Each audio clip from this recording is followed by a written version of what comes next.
Bonjour, bienvenue dans les coups de cœur de la librairie Point Virgule.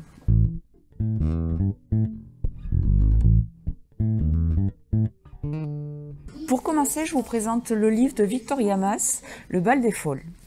Nous sommes à la fin du XIXe siècle, à l'hôpital de la Salpêtrière à Paris, où officie le docteur Charcot.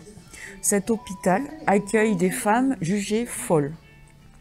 Mais parfois, certaines de ces femmes sont plutôt saines d'esprit et sont amenées de force par leurs proches qui les considèrent comme des personnes non grata. Le bal, en fait, des folles, c'est l'occasion pour ces femmes internées de s'amuser et de se divertir. Mais c'est aussi avant tout pour le tout Paris de venir découvrir les travaux du docteur Charcot et surtout de s'amuser devant ce défilé d'aliénés comme s'ils étaient au cirque.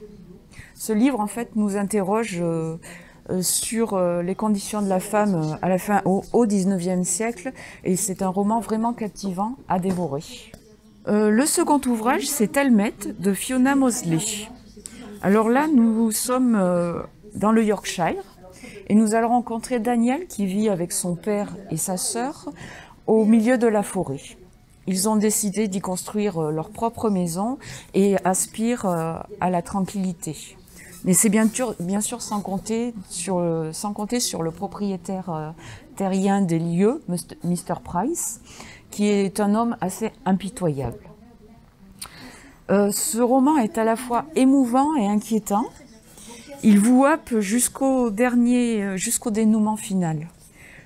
C'est un véritable feu d'artifice qui présente des personnages hauts en couleur, très marquants, et on a hâte de connaître la fin. Enfin, dernier ouvrage, Les prisonniers de la liberté de Luca Di Fulvio. L'idée, c'est de fuir l'Italie, la misère, la mafia ou l'antisémitisme pour se rendre en Argentine. Un Eldorado rêvé pour ces Européens miséreux.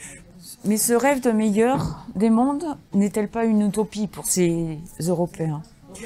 En fait, Di Fulvio nous propose un roman semé d'embûches où amitié, amour et trahison s'entremêlent.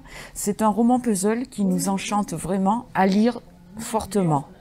J'en profite pour vous présenter les précédents livres de Di Fulvio, Les enfants de Venise, Le soleil des rebelles, Le gang des rêves. Si vous ne connaissez pas Di Fulvio, je vous invite fortement à le découvrir. Enfin, comme l'était ce profil, je vous parle des sorties en poche de textes qu'il faut absolument découvrir, à savoir Là où chantent les écrevisses, de Delia Owens. N'oubliez pas le Slimani, Le pays des autres, et surtout le Cécile Coulon, Une bête au paradis. Bel été!